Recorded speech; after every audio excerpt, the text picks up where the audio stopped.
Hello there everyone, how's it going? And today I'm going to be separating my balfouri slings. So just by seeing, you probably noticed I decided to speed up this video, or the recording, and I have decided to increase the speed times 4 because the actual recording would have been 4 times longer. So yeah, I hope it doesn't bug you guys too much. But anyhow, as you can see, these are 3rd instar balfouri slings. Now I know a lot of people are probably confused because they look like they're still in 2nd instar or 1st instar, but in actuality they're not. From my understanding, balfouri develops way faster than almost any sling I have ever worked with, in terms of from going from 1st instar to 2nd and to 3rd. Now in terms of complications, I find that raising balfouri from this stage up to the 1/2 inch mark is probably the hardest thing I've ever raised in terms of slings. Usually during this stage, the mother will actually do the feeding for you, because whatever you feed the mother, she will kill it and then she will leave it for the slings to eat. Now, if you actually decide to pull the egg sac from the mother for this species, then you're basically going to have to play as the mother, meaning you're going to have to do some pre-killed prey or chopped mealworms is what I normally do, and feed it to them. Now, I don't have any plans of telling you guys how I keep them, because that's a breeder's, that's a breeder's way of keeping it personal. It's a breeder's secret. Now, I'll probably tell you guys sometime, but as of now, no. Now, one thing I will have to say to you guys is, if any one of you is breeding this species for the first time, I highly suggest that you just leave the egg sac with the mother, because the mother is going to do a lot of the work for you. Now, I know most species of tarantulas you pull the egg sacs within 28 days, but for balfouri, I highly suggest you just leave it with the mother. Now, the reason I don't is because I just try to guarantee more survival rates. And also, it just makes it easier for me when I have to actually separate the slings. Now, I'm not saying you have to leave the egg sac with the mother, but it will actually make it easier for you if you're breeding this species for the first time. You don't have to listen to me, and you're free to do what you want. But take that what you will. Anyhow, this actually adds more to my collection, I guess. I already have a lot of balfouris, so I guess I'll just add a bit more.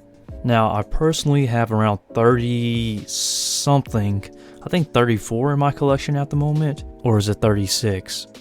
Whatever, but just letting you know, I don't plan on selling these yet, because as you can see, these balfouri are totally not ready to be sold. Now, if you're wondering why these balfouri slings do not look like the ones you typically see, it's because normally breeders sell balfouri slings when they're usually around the 3/4 to an inch size, which that's when they look more like their typical counterpart that you see online that's for sale. Now, everybody wonders, how do I feed my slings? And I think I made a video on that long ago, which was a pretty bad recording because it's kind of blurry and the audio sucks. But the way I normally feed my slings is just chopped mealworms. That's literally all I do, or pre-killed mealworms, where I just crush the head and just drop it in. Now, I think 90% of my slings are fed through mealworms because it's just cheaper, I guess, for me to do it like that. So basically, after this video, I'm planning to go watch some anime, and it'll be cool to hear what animes you guys watch, if anyone you guys do watch anime. I'm a huge anime fan, by the way, but I also like doing tarantulas too, so it's a balance of both, I guess. Now, while I do like tarantulas, it's actually more of like a side business for me, so I don't really prioritize tarantulas 100% all the time, because it's more of a side hobby, business-esque type thing. Man, oh man, there is no tarantula YouTuber like me, I guess, that likes anime, from what I know.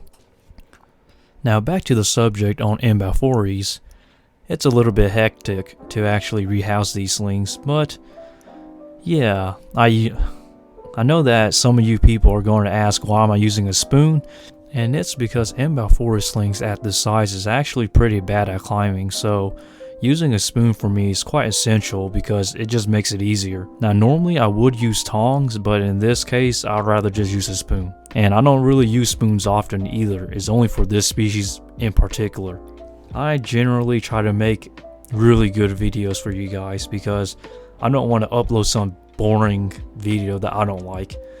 If I don't enjoy making this video or any video, then I will not upload it because it's just not worth the time for me. So if I don't like it, I will not post it. Now I actually enjoyed making this video because the slings were just running everywhere and it was pretty fun catching them. But anyhow, I apologize because it made the viewing kind of off. Now what should we talk about now for this commentary?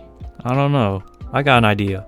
For any of you viewers who are watching this, if you have any questions or any topics you want to talk about, anime included, please feel free to post it down below and I'll try to make that as part of the topic for next video, I guess, in regards to commentary. So this is now approaching towards the end of the video, and yeah, I have no idea what I'm going to be uploading next week, so if there is going to be a weekly upload. Now I'm trying to upload this weekly, but no promises, so I'm going to try my best to upload something.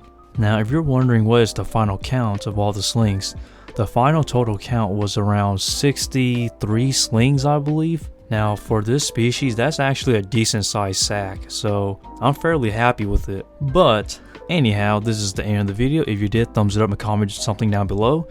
And if you haven't already, please feel free to subscribe. And I'll try to upload weekly if I can. And I hope you guys stay lax, and Laxo out.